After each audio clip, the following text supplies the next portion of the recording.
All right, let's move along to the Bobcats. Montana State, takeaway number one. They fell into the same trap they did in the loss to Idaho. Early in the year, Montana State heading up to the Brawl of the Wild, I was thinking this was their game to lose. And throughout this season, we just saw the same pattern.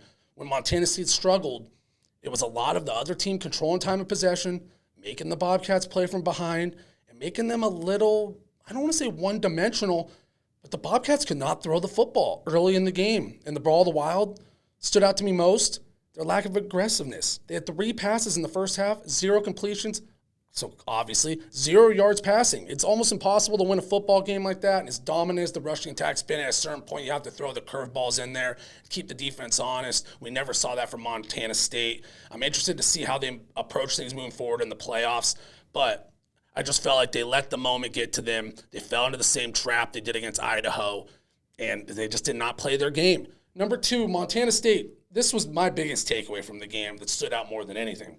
They dropped the ball by not getting Sean Chambers involved in the game plan. Chambers' first touch of the game came with 5 seconds to play in the first half, and it resulted in a sack for a 14-yard loss that ended up giving the Grizzlies a chance to tack on a late field goal to close out the half and make it 20-0 leading into halftime. Chambers has been a monster this year for the Bobcats. He's coming off a performance with 5 first-half touchdowns against Eastern Washington. 5 touchdowns in the first half. And then in the biggest regular season game of the year versus the Grizz, he had 1 first-half touch. I just don't understand how the Bobcats coaching staff didn't get him more involved. A lot of respect for Coach Brent Vegan.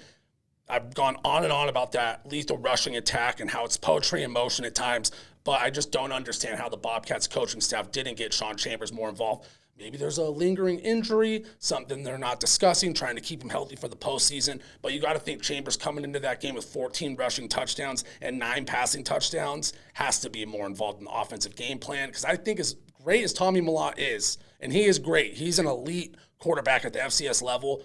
What's made that Bobcats offense so unique the last 2 seasons is that thunder and lightning approach, the dual quarterback system, which we've said it before on the show. It's a kind of a joke around the Big Sky Conference. All the Montana State football fans have heard this one, but they say if you have 2 quarterbacks, then you don't have a quarterback. It's not the case for the Bobcats. They have 2 great quarterbacks, and we only saw them a lot on Saturday, and it just felt like they were missing that extra piece who takes them to the next gear. That's what Chambers is. So we'll see. Heading into the playoffs, got to get Chambers more involved. You got to think he's going to be back in action, so we'll definitely keep an eye on that as we do our playoff prediction next week. Montana State, number 3, final takeaway. Maybe this is a hot take. I briefly mentioned it earlier, but I think they let the moment get to them on the road. The Bobcats made so many uncharacteristic mistakes through that game. The noise of Washington Grizzlies Stadium made an impact, and earlier in the year, the same thing happened at the Kibbe Dome, where despite a late push in that one, the Bobcats just did not look like the same team. They didn't look like that Bozeman-based powerhouse we've come to expect, where year in and year out the last few seasons in Big Sky play, Bobcats have been flat out pretty much dominant. So that being said, luckily for the Bobcats, they will have a first-round home playoff matchup in round 2. Their first game of the playoffs will be at home in round 2. But they have the bye. They're going to have the opportunity to get back on track for going on the road in the postseason.